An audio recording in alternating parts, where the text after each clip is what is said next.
Sailing on from our last stop in Ribadeo, we round the northwest corner of Spain, along the ominously named Costa del Morte, coast of death, and into the beautiful Spanish Rias. First was Cerdera, where we were in for a wild few days.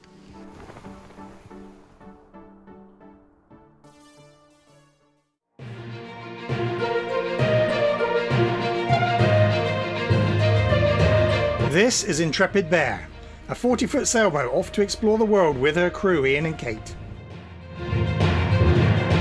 Come aboard and let's see what's out there.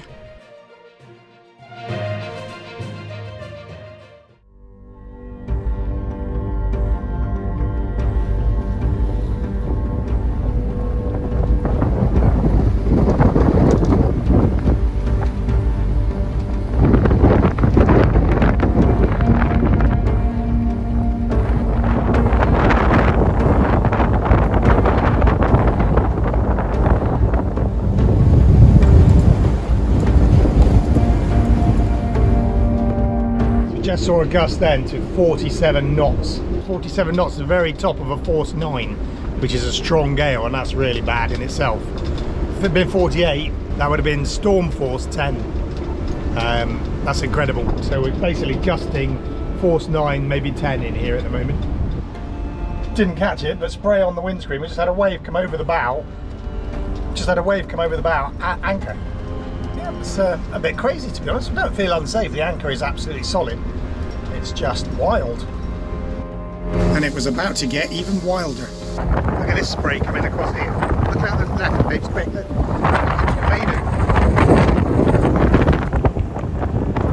Okay, so it wasn't the biggest tornado in the world, more of a dust devil on the water, but we were very glad that everything was securely lashed down.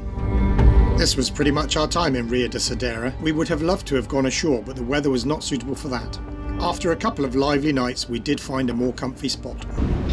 So this weather gives us a little bit of a dilemma, really. There's a spot over there, behind that point, around the other side of that point, where it's probably a lot more sheltered. But however, our anchor's been holding solidly here for the last 2 days and through 47 plus knots. And the little tornado. So the anchor is solid. There is a certain amount of risk in raising the anchor. We'd be a lot more comfortable if we went over there, but there's a certain amount of risk in raising the anchor and moving, because if the anchor gets trapped halfway up, or the engine fails, or any of those things, technically we're safe here with the anchor holding. It's just not very comfortable. We won't sleep very well. So it's a real dilemma, and we haven't decided what we're going to do about it yet, but those are the considerations. Watch this space, we'll see what we decide later. So we took the plunge, came around the corner, like we should have done a long time ago really, and what a difference. It's definitely worth doing, because it's still, see the white caps racing down the harbour, or the bay where we were, but round here there's the odd gust, but basically it's all just nice and calm. So there's always, like I say, there is a risk in raising the anchor in those conditions, and I wish I'd filmed it, but it was all a bit too hectic. But we're here and it's much better. Even in this sheltered spot, it was quite a rolly night, and as the weather was easing, we took the opportunity, picked up the hook and headed out onto the Costa del Morte. This whole piece of coastline is called the Costa del Morte, which is the coast of death, which is a little bit doom inspiring. I think that's because there's been a lot of shipwrecks in the past, because in the days before GPS and everything else, it is a nasty, sharp, jagged coast with the wind blowing, swell blowing onto it. So yeah, the Costa del Morte. Let's hope we don't become mortaed. I hope they do. So we left Cerdera before dawn and headed out, bound for Camarinas. We found ourselves in some quite strong winds and, shall we say, a lively sea state. The camera never does the sea state justice, but I think you can see the motion of the boat. These were some of the largest, sharpest swells we'd seen for quite a long time.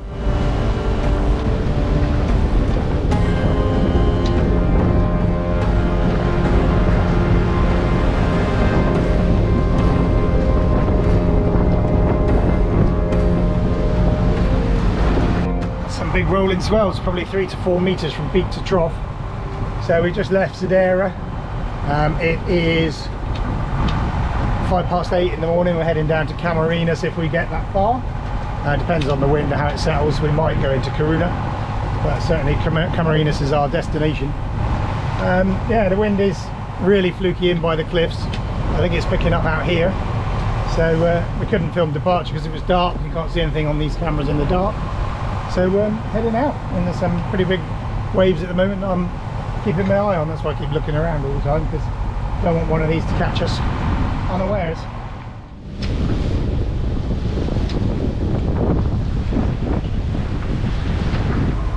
So there's the sun breaking through the cloud bank that's hanging above the mountain there.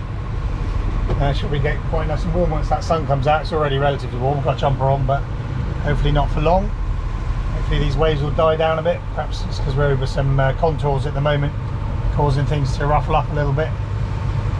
So yeah, at the moment we just got the full main. We've got nearly 20 knots of wind from behind, plus we're doing 6, that means it's 26 knots. I'm not going to go on deck to set up the pole with that amount of wind and the swell. So we're just going to gently motor with the mainsail, which is giving us about 6 knots, until the next waypoint when we turn. And because we turn more to port, we should get the wind more on our coming across our port side. So we should be able to put both sails out on starboard side then.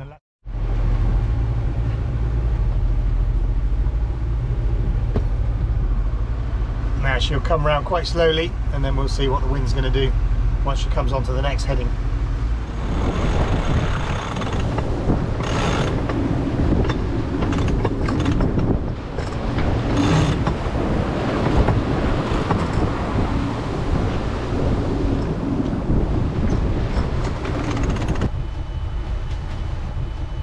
So yeah, it's still holding about 6 knots, so engine off.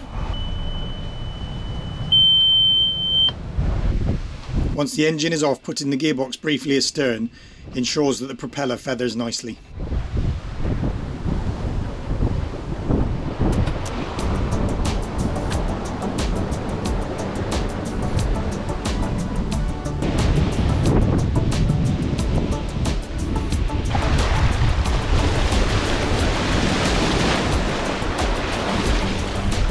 Given the way our sailing has gone recently, you probably don't even need me to tell you what happened next.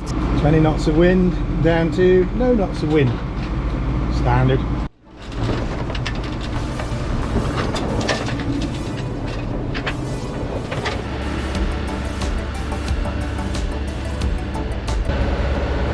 Wind died, engine's back on, time for a pot noodle. The visibility dropped right away as well, but with our electronics that doesn't cause us too much upset. So that's the fog wrapped right in around us now. We can only see maybe quarter to half a mile.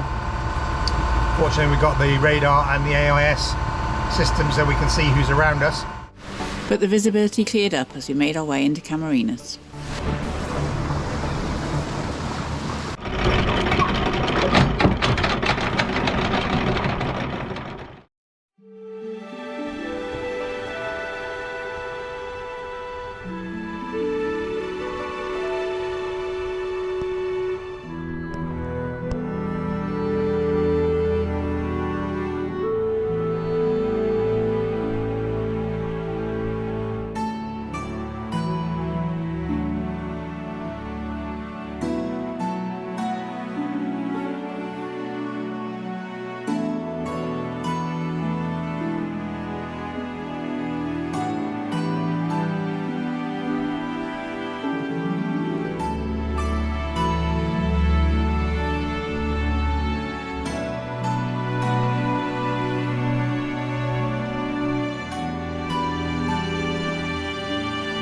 Morning in Camarinas.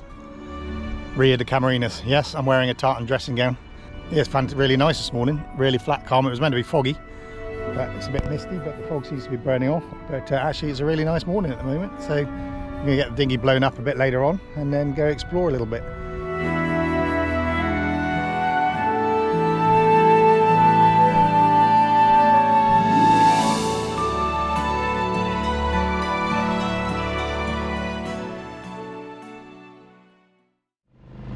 First dinghy trip for quite a while, heading into Camarinas to have an explore.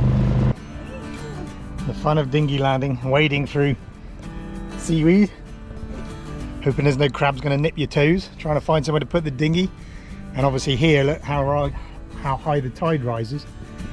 So we've got to make sure we don't tie the dinghy underneath the tide line, so when we come back the rope is submerged, so we won't be able to get out again. So there's the dinghy down there. It's 3 meters of tide. If we were 6 hours, which we won't be, we have 3 meters of tide, but hopefully by the time we get back there'll be a lot more water here and we can just hop in the dinghy rather than wading.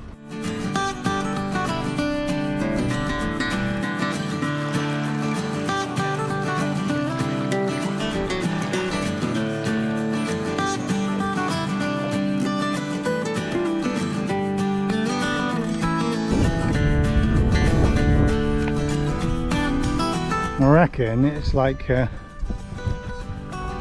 old fishing harbour or something. The construction doesn't look that old, does it, like you say? But it's abandoned now, but there's a bit of a harbour down here. Yeah. Is there an entrance? There's certainly water down there, but is there an entrance for boats? Oh, there's no entrance for boats. It's a mystery.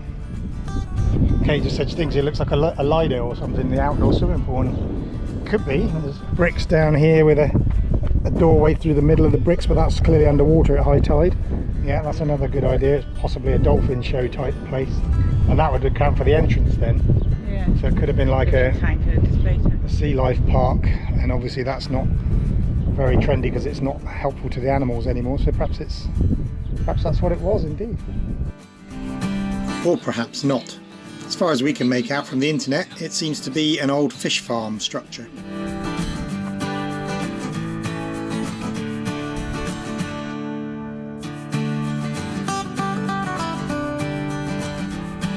Too slow on the camera. Kate just had an otter pop up in front of her. Saw his face, his little beady eyes. I just saw his tail disappearing as she shouted or mentioned it, but the cameras weren't ready quick enough and he's gone. But that'd have been really cool to see a bit more of. I don't know if you can hear that noise over there, but it sounds a lot like cicadas, which we've been waiting to hear, because when you're in a really hot place, that's how you know you're in a hot place, because you get the cicadas. So that sounds like cicadas. Ian was so excited, thought he finally found summer, and we were going to hear cicadas throughout the evening, but actually it's a water sewage treatment works. So how you feeling, Han? Let down. Robbed. So tide's come in a little bit. This is like the steps way down there, and now they're up here. You're standing in the puddle. Standing in the water. So after a couple of days in Camarinas, it was on to Ria de Arousa.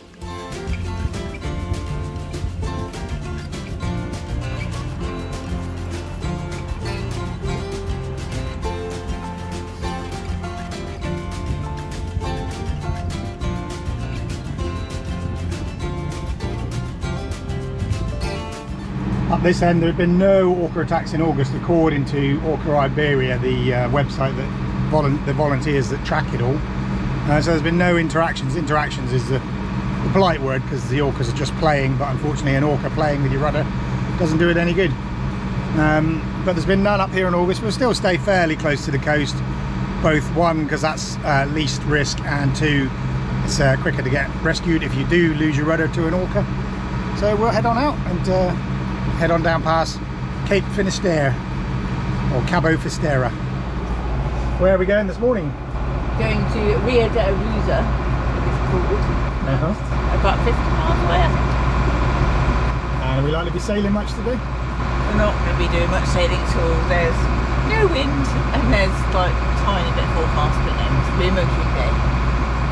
As you heard just now, the ongoing situations with orcas damaging sailboats' rudders was never too far from our minds, so the appearance of dorsal fins larger than the average dolphins did cause an adrenaline spike. Fortunately, they were our old friends Risso's dolphins, like the ones we saw on our way back from Scilly in episode 4. Oh yeah, they are going quick. Here. They are, they're more Risso's.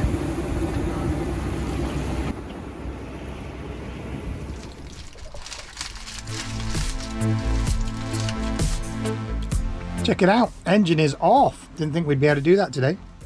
Got 4.3 knots already.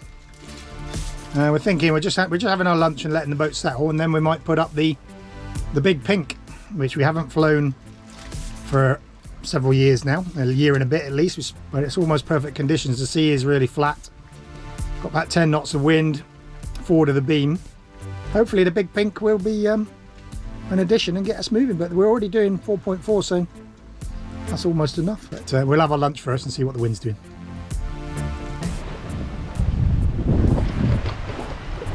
So it's such light sailing conditions, flat seas and about 10 knots of wind, which is just awesome.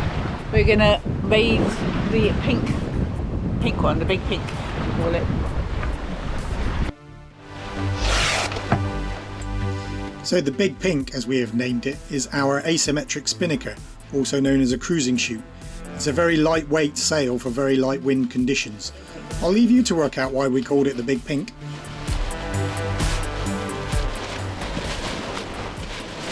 Ring-a-dink pounder. I say it's not very pink at the moment. Where's the pink?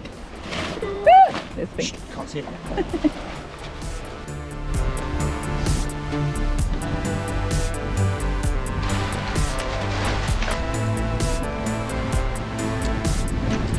Wrong way. Let's just see what happens. It's been so long.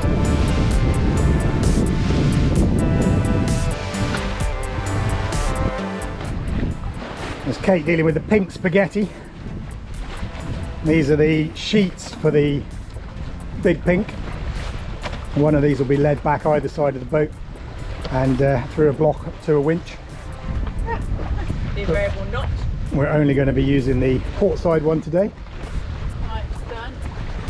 Okay, so that looks quite good.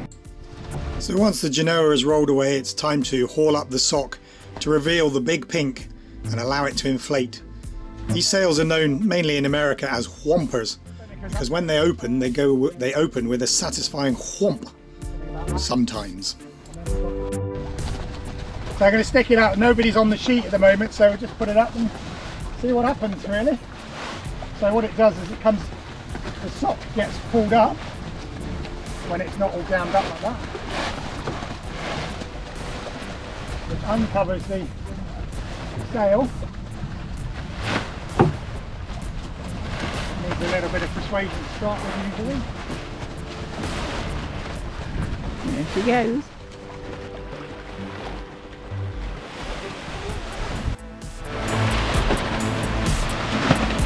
So no satisfying whomp there.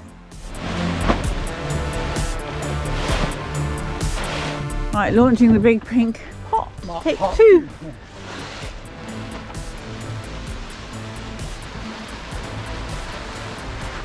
Now, it's almost full and I probably need to tighten up the tack.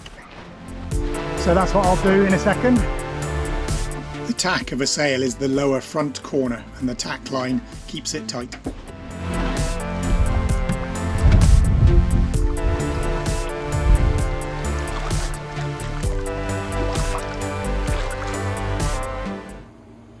It was a pleasant surprise to be sailing on this day, but what we learn is that if the wind gods giveth, the wind gods can taketh away. So it's flying, but after all that effort, you know what the wind's done, don't you? Oh yeah, 3.6 knots. Oh yeah, 1.7 knots of boat speed.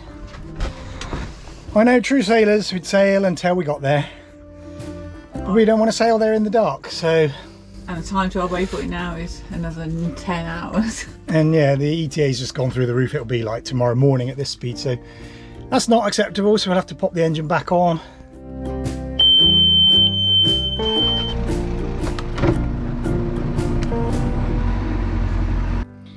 But on a positive note, we did have a good experience. It's good to get the Big Pink up and learn how to use it again, learn where all the tangles are. So it's up, it's flying.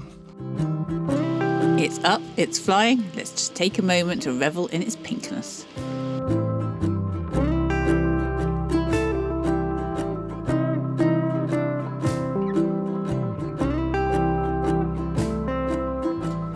Flying the Big Pink was not the only thing we hadn't done for a while. My drone landing skills were decidedly rusty.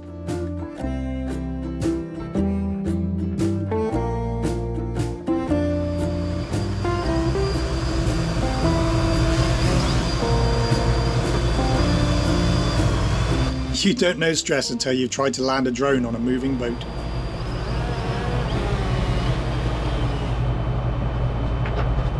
Nice.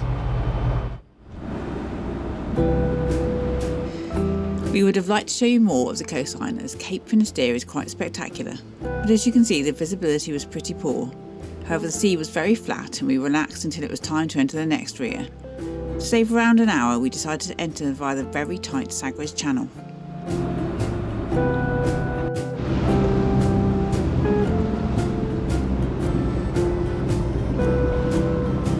Pretty tight nav through here. It's very reminiscent of the Scilly Isles actually. The rocks look a lot similar, or quite similar, and it's really tight, really narrow entrance to get through that you'd only want to do in conditions like this really. You wouldn't want to do it if it was any rougher or fog or anything like that. As we dropped anchor deep in the Ria de Arousa, it would appear that we brought a certain amount of Camarinas mud and seaweed with us.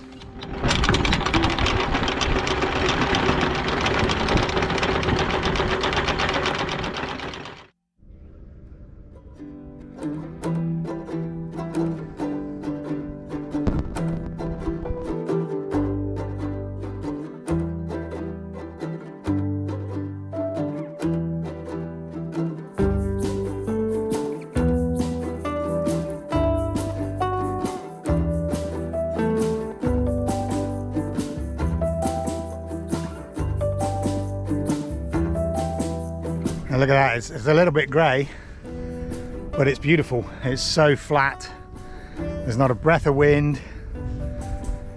It's just lovely, it's so quiet. You can hear things in the distance. There's a golf course next to us, a little outboard engine, but kind of the greyness just flattens the sound. And it's really nice, really peaceful.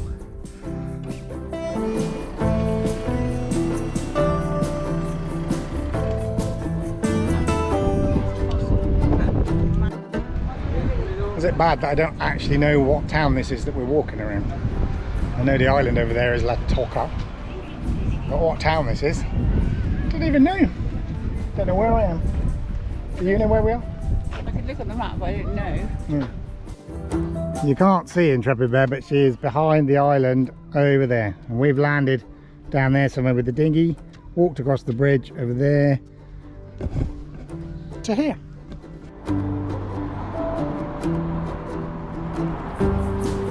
I have to see if it works on camera, but this wavy paving messes with your eyes.